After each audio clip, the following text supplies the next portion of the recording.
I mean, I see speed cameras everywhere. Absolutely Yes. everywhere I see speed cameras. And we're now restricted to this 20 mile an hour nonsense. Nonsense. We were like driving around like clowns in our cars, going really, really slow. It feels very weird, can't get anywhere. And at the same time, I'm just looking and thinking, can't we just take those cameras for one day and just turn them around and look at the pavements where the drug deals are happening, where people are just throwing their rubbish in the street, where masked men are on bikes zooming through people dangerously. Can we Where look at in London, you've now got a strip being painted to say, do not stand near this with your mobile phone, an anti mobile phone zone. They've done this, haven't they, in London? They've they painted have. sections, yeah, warning tourists not to have their phones out in these sections because they'll get grabbed on the phone. I But yeah, think this crime is, is something that really does need to be addressed because I did do some research on this. And as I said, homicide, for instance, is down. House burglaries are down since the mid 90s. Right, this is a bit nuanced because how much crime is now actually being reported? yeah, Maybe a lot less. Before, if you had something stolen in the 90s, the first thing you do is you call the police and you know that there'd be a high chance that they would be there soon and something could be done about it. Now people think, what's the point? I didn't get to see the guy's face. He was wearing a mask. He was so quick. He has no number plate. He's on a bike. What are you going to say to the police when they come? What do he look like? He had a black mask on. Right. yeah, Okay. How tall is he? yeah. I don't know. On a bike. So how much is being reported? Question mark.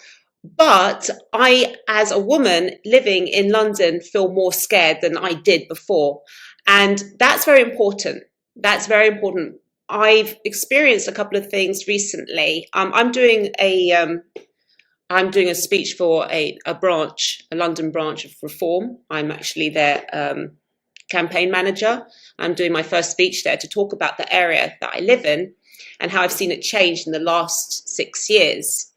And these changes are very, very concerning. So when I first moved to this area, I felt pretty safe, but now there's no-go areas in what's Yeah. apparently one of the safest and nicest squares in one of the safest and nicest boroughs in London. So if it's happening there, I can't imagine what's happening in less safe boroughs. For instance, I used to be able to take a walk in the local park every day before I picked up my child from school. I like to keep fit, do my steps. And I noticed gradually it was incremental, this very, very gradual. I started noticing a lot more men hanging about. They were daytime drinking, daytime smoking weed. Then the drug dealers started coming out. What happens is it becomes more and more obvious. So the drug Yes. dealers used to operate at night.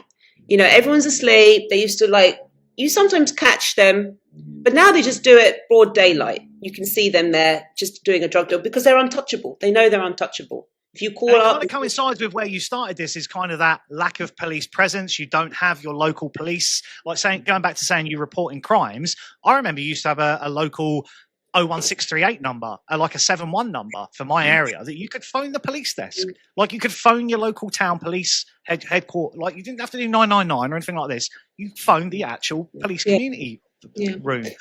And you don't have that now. And you're right. It's now become the point where, yes, Well, this isn't just London, Kezia. I know I live in Suffolk, so I live in the bubble. I live in probably the last place in the United Kingdom that will be touched by this immigration stuff.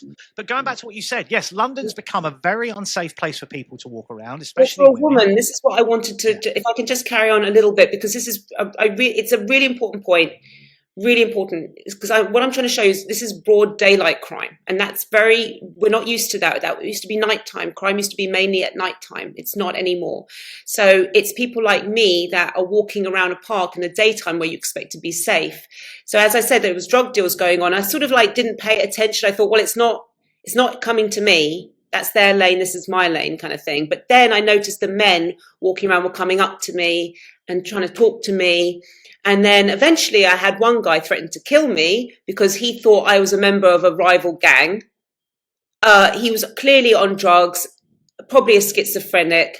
I went to the gardeners who were there and I said, please help me. This guy wants to kill me. And they rushed. They were brilliant. They rushed. They got him. And then they said to me, we're getting this all the time. I was like, it's not your job. You're a gardener. So then I Yeah. saw the police 2 days later in their van. They were stopping women who had their little chihuahuas off the lead. And I said, oh my God, are you seriously missing what's going on in this park and targeting these women? Then this is the biggest shock in this area. So migrant hotels are like literally popping up everywhere. And what people don't realize is migrants don't stay in their hotels. They like milling around all day. Yeah. And they will go to parks. They will hang around the street corners. And they go now to libraries. So that's another no-go zone, is the library. The library I used to go to, half of it is for children. So there's a lot of nannies and mothers of young children. And our migrant men waiting to use the toilet facilities there, eating their food and just doing nothing, milling around. It's so inappropriate. So I spoke to the librarian. I said, I do not feel comfortable with this. So I appreciate, like, always the libraries would have like the homeless guy that would come in and he'd sit on a couch and fall asleep. We're not talking about that. These are men who look very aggravated, who are hanging about in a place that is inappropriate for them to hang about in. And she said, we can't do anything about it because they're not breaking the law. There's a real sense of lawlessness. And as I said, it's not plateauing. There's not suddenly someone's come along and said, right, we've heard your complaints. Everyone's sick of, let's just take something simple that we could manage.